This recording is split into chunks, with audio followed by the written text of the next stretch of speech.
స్వాగతం, సుస్వాగతం and 2025 happy new year. కొత్త సంవత్సరాల శుభాకాంక్షలు. Hallelujah, hallelujah, hallelujah. Happy new year.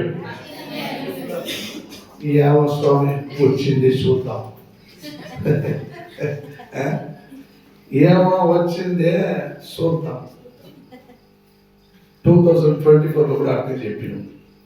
చూద్దాం, జీవితం అంతా చూద్దాం అనుకున్నది చూద్దాం. హల్లెలూయా. వాక్యం చెప్పిన ప్రకారం దేవుడు అంటున్నాడు, అయితే యెహోవా మిమ్మల్ని ప్రేమించేవాడును గనుకను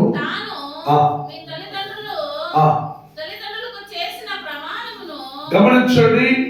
దేవుడు 2024లో మీరు ఎంత శ్రమపడి ప్రయాసపడి మీరు కన్నీళ్లు విడిచి దుఃఖము, కోలాటము, వేదన అనేకులు సాక్షి చెప్పారు. అన్నిటిలోనూ దేవుడు మీ పక్షంగా 24లో ఇచ్చిన వాగ్దానానికి అనుగుణంగా నేనే నీ దేవుడు, నీ పక్షంగా నేను ఉంటానని వాగ్దానం చేసిన ప్రకారం 2024లో దేవుడు పూర్ణంగా నీ పక్షంగా ఉండిండు. హల్లెలూయా, హల్లెలూయా. ఎన్ని శ్రమలైన, బాధలైన, కన్నీలైన, దుఃఖమైన, గోళాటమైన, వేదనైన, అప్పుల బాధలైన, ఎన్ని ఆపత్తులైన, ఎన్ని విపత్తులైన, అన్ని విధములలో నా దేవుడు నీ పక్షంగా ఉండిండు. అవి నీకు తెలియదు. హల్లెలూయా. అవి నీకు తెలియదు, ఎందుకంటే నువ్వు బ్రతికే ఉన్నావు కాబట్టి నీకు తెలియదు. హల్లెలూయా. ఒకవేళ నువ్వు మరణించింటే ఈ వాగ్దానం ఏమిటో నీకు తెలిసింటాయి. హల్లెలూయా. అందుకే ఈ 2025లో దేవుడు నీతో మాట్లాడుతున్నాడు. ఏమిటంటే దేవుడు చెప్పిన మాటని మరొకసారి చదవండి. యెహోవా మిమ్మల్ని ప్రేమించేవాడు గనుకను తాను మీ తల్లిదండ్రులకు చేసిన ప్రమాణమును నెరవేర్చువాడుగాను యెహోవా తన బాహుబలము చేత మిమ్మల్ని రప్పించి దాసుల గృహముల నుండి ఐగుప్త రాజు అయిన ఫరోను చేతుల నుండి మిమ్మల్ని విడిపించెను. చెప్పండి బట్టి. హల్లెలూయా, హల్లెలూయా, హల్లెలూయా. గమనించండి, ఈ మాట అంటున్నానంటే దాసుల గృహలో అంటే ఏమిటండి? చెప్పండి. దాసుల గృహలో అంటే చెప్పండి. దాసుల గృహ అంటే ఏమిటి? బానిసత్వం, అంధకారం అనే చీకటి నీ గుండెల్లో నిండిపోయి ఉంటే దానికి పేరు దాసుల గృహం అని అంటారు. హల్లెలూయా. అంధకారం అనేది చీకటి నీలో నీ గుండెల్లో ఉంటే అందుకు పేరు దాసుల గృహం. హల్లెలూయా. ఎందుకంటే అందులో దాసులు అందులో ఉంటారని అర్థం. హల్లెలూయా. ఆ అంధకారం అనే చీకటిలో, అంధకారం అనే చీకటి అనే గృహములో దాసులుగా ఉన్నవారైన మీకు క్రీస్తు పుట్టాడు. ఆ పుట్టిన క్రీస్తుడు నీకు వెలుగుగా ఉండి, అంటే అంధకారం అనే చీకటిలో ఉన్న దాసులుగా ఉన్న నీ గృహంలో, అంటే నీ గుండెల్లో యేసు ప్రకాశించాడు.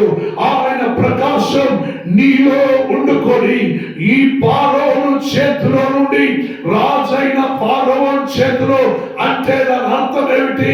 రాజు అయిన ఫరోను చేతిలో దొరికితే 430 సంవత్సరాలు ఐగుప్త దేశంలో ఇశ్రాయేలు వారు కన్నీళ్లతోడు, బాధతోడు వారి చేతిలో దొరికిపోయి గులామతనములో, దాసత్వములో వాళ్ళు కన్నీళ్లు విడిచి ప్రార్థించారని వాక్యం ఉన్నది. హల్లెలూయా.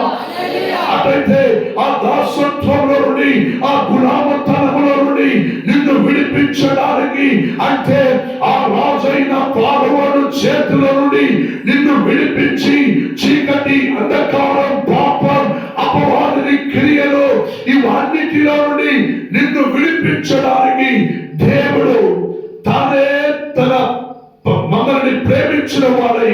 ఏమంటున్నాడు?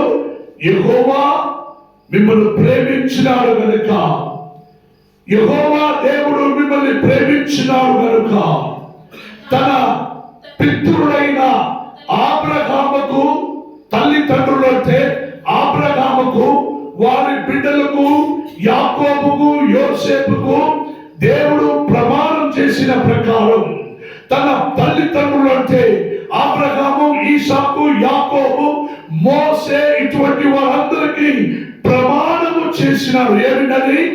నేను మీ బిడ్డలని సంతతిని పెంచి భూమిలో నిండిపోయినట్లుగా చేసి నేను మిమ్మల్ని ఆశీర్వదించేదను. హల్లెలూయా! నేను ఆశీర్వదించేదను అని మాట ఇచ్చారు. కాబట్టి ఆ మాట నెరవేర్చడానికి అనేకులు అంధకారమనే పాపములను, చీకటిలోను, దాసత్వములోను, ఆ దాసంలో ఉన్న గృహములోను పారమాను రాజు అనే చేతిలో, అంటే అపవాది అనేవాడు సాతాను చేతిలోను దొరికిపోయిన వారికి ఒక విడుదల కలగ చేయాలి. ఎందుకంటే మీ తల్లిదండ్రులైన అబ్రహాముకు, ఇస్సాకుకు, యాకోబుకు, మోసేకు వారందరికీ ప్రమాణం చేశారు, నేను నీ సంతతిని దీవించి ఆశీర్వదించెదను అని. హల్లెలూయా! అందుకే తల్లిదండ్రులకు ఇచ్చిన వాగ్దానమును అనుగుణంగా పైన చదవండి సిస్టర్.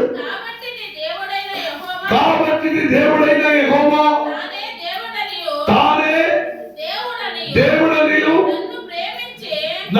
తన్ను ప్రేమించి తన వాగ్దానమును అనుసరించి తెలుసుకున్న వారికి, నడుచుకున్న వారికి తన నిబంధనను స్థిరపరచువాడను, 1000 తరముల వరకు కృపా బాహువ బలమును చూపువాడును, నమ్మదగిన దేవుడవనియు తన్ను ద్వేషించవాడును ప్రతి వారిని బహిరంగముగా నశింపచేయుటకు దానికి దండన విధించి నీవు తెలుసుకొనవలెను. హల్లెలూయా! హల్లెలూయా! యెషయా 63వ అధ్యాయం 9 వాక్యం, 9-10 వాక్యం చదివితే ఈ వాగ్దానం దేవుడు నీకు అనుగ్రహించినాడు. కానీ నువ్వు మరలా అదే దాసత్వములో దేవుని మీద నమ్మకము లేక, విశ్వాసము లేక అపవిత్రుడై అన్ని కార్యాలను అపవిత్రపరచుకుంటూ నీ హృదయము నీ గృహములో ఉన్న చీకటిని వెళ్ళిపోయినా కూడా మరలా నువ్వు పోయిన వెలుగుని పంపించి మరలా చీకటిని నిండినట్లుగా చేసి మరలా అదే రాజు అనే ఐగుప్తు దేశంలో ఉన్న రాజు అనే పారముడు చేతిలో, అంటే అపవాది చేతిలో నిన్ను నీవు సమర్పించుకుంటూ నా దేవుడు నాకేమీ చేయలేదు అంటే దేవుడు ఒప్పుకోడు. హల్లెలూయా! నువ్వు చేయవలసిన న్యాయమైనగా దేవుని ఎదురుగా నువ్వు భయపడి దేవునికి జీవించి, వాక్యం సెలవిస్తున్నది పై చదివించిన ప్రకారం దేవుడు మిమ్మల్ని ప్రేమించేవారు కనుకను చేసిన ప్రమాణము, మీ తల్లిదండ్రులకు ప్రమాణము, అబ్రహాము, ఇస్సాకు, యాకోబుకు చేసిన ప్రమాణము, అవి నెరవేర్చువాడు కనుకను యెహోవా బాహుబలము చేత మిమ్మల్ని రక్షించెను అని వాగ్దానం చేసిన ప్రకారం మీరు అంధకారమైన చీకటిలో నుండి బయటకు వచ్చి పవిత్రతలో జీవించడానికి దేవుని మాట శ్రద్ధగా వినేవారువై మీరు కొనసాగించేవారువైతే ఈ వాగ్దానం నీకు, నీ బిడ్డలకు, నీ బిడ్డలకు దేవుడు 1000 తలముల వరకు దేవుడు నీకు ఈ వాగ్దానం అనుగ్రహించబోతున్నాడు. హల్లెలూయా! హల్లెలూయా! యెషయా 63:9-12 వాక్యం. ఒకవేళ ఆయన సన్నిధి దూత వారిని రక్షించెను అంటే 9వ వాక్యం చెబుతున్నది, వారి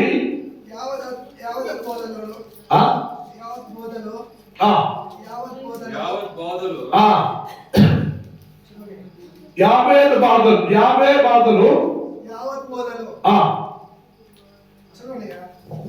వారి యావత్ బాధలో ఆయన బోధనందును ఆయన సన్నిధి దూత వారిని గమనించండి. ఆయన సన్నిధి దూత వచ్చి వారిని రక్షించను. వారు ఎటువంటి శోధులైనా సరే, బాధలైనా సరే, కన్నీళ్ళైనా సరే, అన్నిటిలో నుండి వాగ్దానం సెలవించిన ప్రకారం యెహోవా బాహుబలము చేత మిమ్మల్ని రక్షించను అంటే ఆయన తన సన్నిధిలో నుండి ఉన్న దూతలని మీ ఎందుకు పంపించి మిమ్మల్ని రక్షించను అని గట్టిగా నీతో మాట్లాడుచున్నాడు. కానీ 10వ వాక్యం చదువు చెప్పండి. అయినను వారు తిరుగుబాటు చేసి ఆయన పరిశుద్ధాత్మను దుఃఖింప చేయగా ఆయన వారికి ఆమేన్ హల్లెలూయా.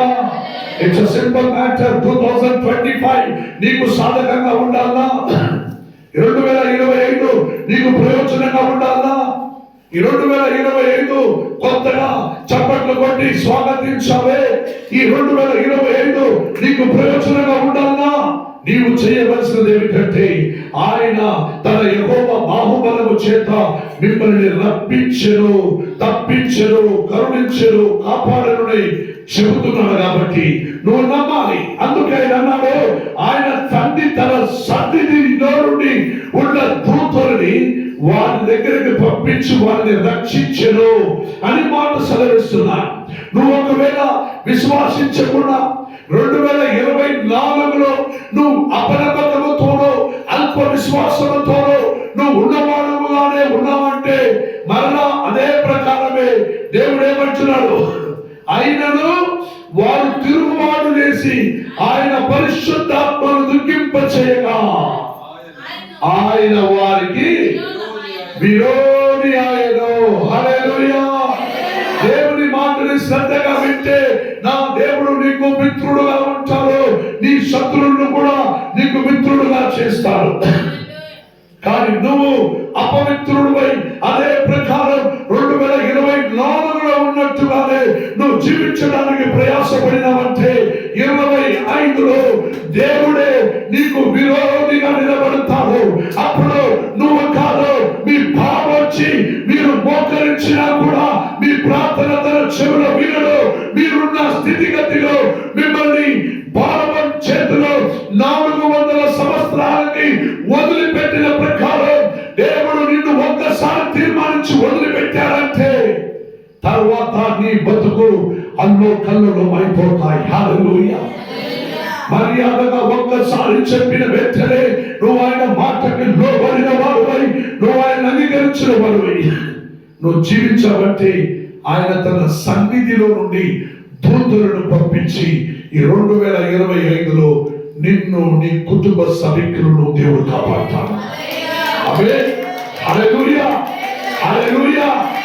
ఒక్కవేళ మీరు తిరుగుబడి అదే ప్రకారం దేవుడికి విరుద్ధంగా మీరు ఉన్నారు అంటే, పరిశుద్ధాత్మని మీరు దుఃఖపరించాలంటే, పరిశుద్ధాత్మనిలో కార్యం చేయనప్పుడు అమ్మా ఆయనకి పోవకు, చర్చికి పో, అమ్మా నువ్వు వాళ్ళ మాట వినద్దు, దైవ సేవకుడి దగ్గరికి వెళ్ళు, అమ్మా నువ్వు వారి మాట విని అక్కడికి వెళ్ళొద్దు, నువ్వు మందిరానికి వెళ్ళు, నువ్వు దేవుడి మాట శ్రద్ధగా విను, నువ్వు ఆరాధించు, నువ్వు స్తుతించు.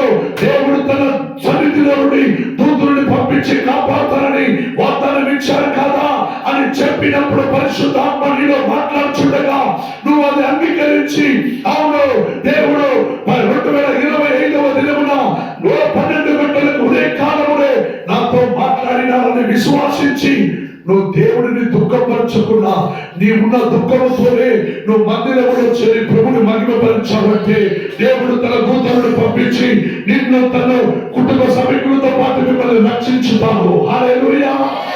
ఒకవేళ మీరు అలా చేయకుండా పరిశుద్ధాత్మను దుఃఖపరిచేవాడు నా దేవుడే నీకు 225లో విరోధిగా ఉంటాడు. It's confirm.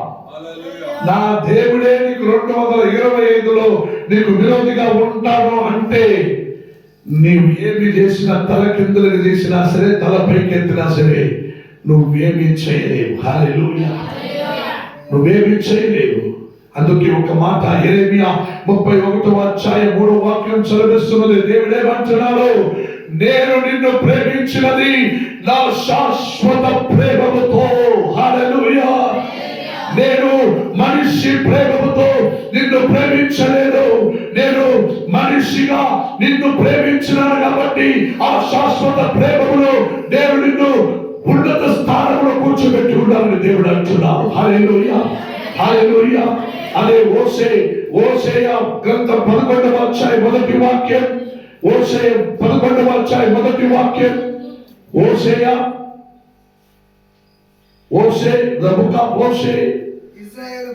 ఇశ్రాయేలు బాలుడై ఉండగా నేను అతని ఎడల ప్రేమ కలిగి నా కుమారుని ఐగుప్తు దేశములో నుండి పిలిచి తిని. హల్లెలూయా. హల్లెలూయా. ఆ దినమానములో ఫరోను తన యవ్వన పశు బిడ్డలందరినీ నరికి వేయమని ఆజ్ఞాపించినప్పుడు దేవుడు యేసుక్రీస్తు పాలకుడుగా ఐగుప్తులో ఉన్నప్పుడు రాజు అటువంటి ఆజ్ఞ వేశాడు. ఈ కాలానికి తగ్గిన ఈ 2 సంవత్సరాల పిల్లల్ని మొత్తం నరికి పారాయి. ఎవడో రాజులంట, మన మధ్యలో పుట్టాడంట అనే విషయం తెలియడంలోనే ఆ దేశముల నుండి, ఐగుప్తుల నుండి మరియాతోనూ యోసేపుతోనూ దూతలు మాట్లాడి ఐగుప్తుల నుండి బయటికి తీసుకొచ్చారు. మీరు ఇక్కడ ఉండకండి, మీరు వెళ్ళిపోండి తొందరగా, పసిబిడ్డని చంపేయాలని రాజులు అంటున్నాడు.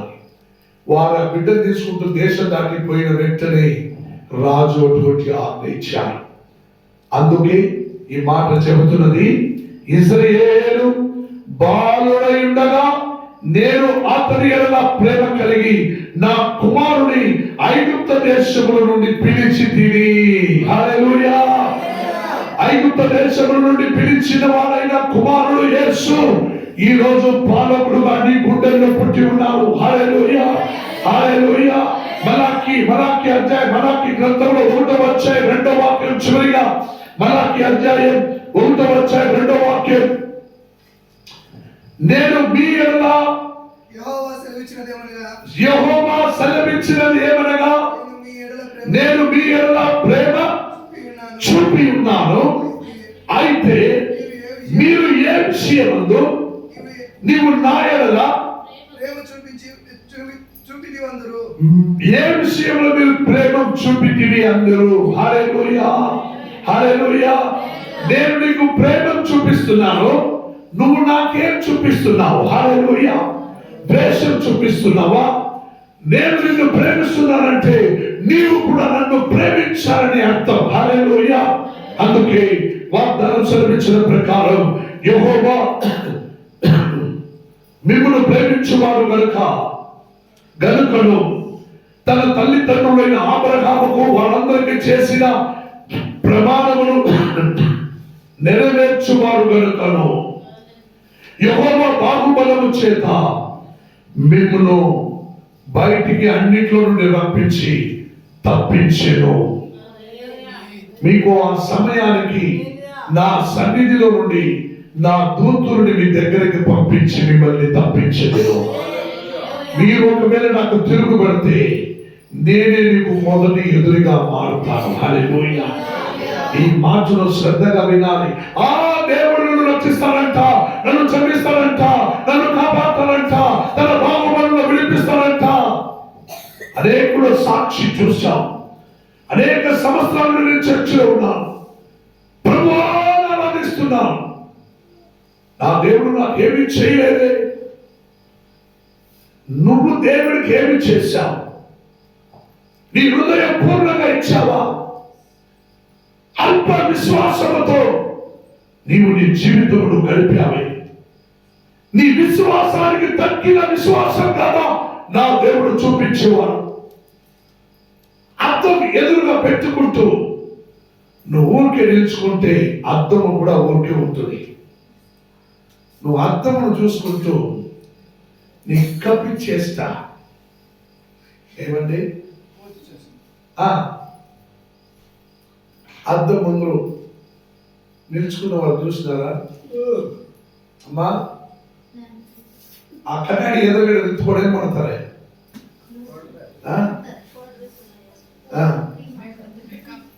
ಅಲ್ಲ ಏನೇನೋ ಮಾಡ್ತಾರೆ ಅಲ್ಲ ಹತ್ರ ಹೋಗಿ ಕಣ್ಣ ಇದು ನೋಡೋದು ಮೂಗು ತೆಗೆದು ನೋಡುವ ಕನ್ನಡ ನಾನು ನೋಡಿದ್ದೀನಿ. నువ్వేం చేస్తావో అర్థం అదే చేస్తాయి. ఇట్స్ 100%. నువ్వు చేసేది ఒకటైతే అర్థంలో ఒకటి చేసినట్టే అది దయ్యమే, పారిపోతావు బయట నుంచి బయటికి. నువ్వేం చేస్తావు అదే అర్థం చేస్తాయి. It's true. నువ్వు ఎలా ప్రభునందు ప్రేమతో పలకరిస్తావో ఆ ప్రకారమైన దేవుడు నిన్ను పలకరిస్తావు. నువ్వు భయపడి భయభక్తి కలిగి విశ్వాసంతో దేవుడు మాట ఇచ్చినాడు, నన్ను కాపాడుతాడనే నమ్మకమును కలిగి నువ్వు ముందు కొనసాగితే దేవుడు తన దూతులని నీ దగ్గరికి పంపించి నిన్ను కాపాడుతాడు. తన దూతులని మీకు తెలుసు కదా, యేసుక్రీస్తు కొండ మీద 40 రోజులు ఉపవాసం ఉండేటప్పుడు ఏం జరిగిందండి? సైతాన వాక్యం, బైబిల్ వాక్యం చదివిండు. ఏమని? నువ్వు దేవకుమారుడు అయితే కిందకు దూకు, నువ్వు దూకు కిందకి. ద ఫస్ట్ ఇస్ ఏ నువ్వు దేవకుమారుడు అయితే రాజు రొట్టిగా మస్తీ ఉన్నది. తర్వాత ఏమన్నారు? కిందకు దూకు. బైబిల్లో రాసి ఉంది కదా. ఎవరి చేతిలో వచ్చిన బైబిల్ మాట? నీ కాళ్ళు రాళ్లకు తగలకుండా నేను ఎత్తుకొని కాపాడుతుంది అని బైబిల్లో చెప్పి ఉంది కదా. దూకు, నీ కాళ్ళు కీళ్ళకి తగలకుండా నేను ఎత్తుకొని కాపాడుతున్నా చూద్దాం. 3 సార్లు శోధింపబడిన తర్వాత అలా శోధించడానికి కాగలదు అన్న వెంటనే శోధించిన అపవాది వెళ్ళిపోయినాక క్రీస్తుని ఉపసరించడానికి ఎవరు వచ్చారు? దూతలు కిందకొచ్చి యేసుక్రీస్తుకు సకల మర్యాద చేశారు. ఆ ప్రకారమే శోధనల నుండి తప్పింపబడితే నీకు దూతలు దిగి వచ్చి నీకు అన్ని సకల మర్యాద చేస్తాను. నువ్వు అలా చెయ్యకపోతే నా దేవుడిని దుఃఖపరచవాడు అయితే నా దేవుడే మొదటి ఎదిరి శత్రువు నీకు. ఎవరి దగ్గరికి పోయి చెప్పుకో. నువ్వు ఎక్కడికి పోయి చెప్పినా సరే, ఎవరి దగ్గరికి వెళ్ళినా సరే, నా దేవుడు నీకు విరోధి అయినాక అయిందే. ఆయన ప్రేమముతో ఉన్నారు. ప్రేమమూర్తి అని పేరు. ప్రేమముతో ఉన్నంత వరకు నువ్వు కూడా ప్రేమలో ఉంటావు. ఆయన ప్రేమమూర్తి కాకుండా తిరిగిపడినాడంటే నీ బ్రతుకు అంతే. హల్లెలూయా.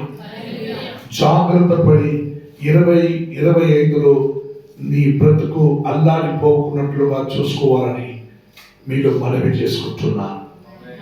మరలా ఈ సంవత్సరం కూడా ఈ వాక్యముల చెవుల విని వదిలిపెట్టి వచ్చే సంవత్సరం వచ్చినప్పుడు ఏం తిన్నావంటే కేకు బాదం పాలు అని చెప్పదు. It's not right. ఎస్, అలా చెప్పకండి, మంచిది కాదు. వాక్యం వినండి. ఈ వాక్యమును వచ్చే సంవత్సరం మిమ్మల్ని వినినప్పుడు ప్రతి ఒక్కరి నోట్లోనూ ఈరోజు చదివిన వాగ్దానం రావాలి. హల్లెలూయా. ప్రతినిత్యము బైబిల్లో ఈ వాక్యమును చదువుకుంటూ బయటికి వెళ్ళండి. దేవుడు మిమ్మల్ని దీవించును గాక. ఆమేన్. హల్లెలూయా. రైట్, ఒక నిమిషం అందరూ కళ్ళు మూసుకొని ప్రార్థన చేద్దాం. క్లోజ్.